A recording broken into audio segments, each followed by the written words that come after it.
సంపూర్ణ ఆరోగ్యంతో కోలుకోవాలని నూజివీడిలో జన సైనికులు ప్రత్యేక పూజలు చేశారు. నూజివీడి నియోజకవర్గ సమన్వయకర్త బర్మా ఫణిబాబు ఆధ్వర్యంలో శ్రీ వెంకటేశ్వర స్వామి ఆంజనేయ స్వామి ఆలయం రాజు సర్కిల్ దగ్గరలోని ఆర్సీఎం చర్చిలో ప్రార్థనలు చేశారు. లక్షలాది మంది అభిమానులు కార్యకర్తలు ఆందోళన చెందుతున్నారు. త్వరగా కోలుకోవాలని భగవంతుణ్ణి వేడుకున్నట్లు ఫణిబాబు తెలిపారు. ప్రభుత్వంలో కీలక పాత్ర పోషిస్తూ శాఖలన్నింటినీ సమర్థవంతంగా నిర్వహిస్తూ అత్యంత ప్రజాదరణ పొందిన నాయకుడిగా పవన్ కళ్యాణ్ నిలిచారని ఫణిబాబు కొనియాడారు. జనసేన పార్టీ అధ్యక్షులు ఆంధ్రప్రదేశ్ ఉప ముఖ్యమంత్రి వర్యులు కొణిదెల పవన్ కళ్యాణ్ గారికి వారం రోజులుగా కొంత అస్వస్థతతో బాధపడుతున్నారు.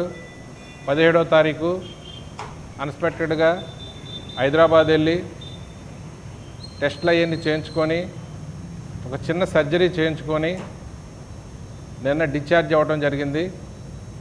పవన్ కళ్యాణ్ గారు ఎలక్షన్కి 2 సంవత్సరాల ముందు, ఎలక్షన్ అయ్యాక కూడా 2 సంవత్సరాల నుంచి 16 గంటల నుంచి 18 గంటల వరకు ఎడతెరపు లేకోకుండా ఆయన పడిన కష్టం ఈ రాష్ట్ర ప్రజల కోసం, అదే రకంగా దేశానికి కూడా ఆయన ఒక దిక్చూసిలాగా, ఒక నాయకుడు, దేశానికి కావాల్సిన నాయకుడిలాగా మరి ఆయన ఎన్నో రకాలుగా అన్ని రాష్ట్రాల్లో పర్యటిస్తూ మరి దేశం బాగుండాలి, రాష్ట్రం బాగుండాలి, మన ప్రజలు బాగుండాలి, తెలుగువారు ఎక్కడున్నా బాగుండాలని ఒక సిద్ధాంతంతోనే ఆయన రాజకీయానికి ప్రవేశించడం జరిగింది.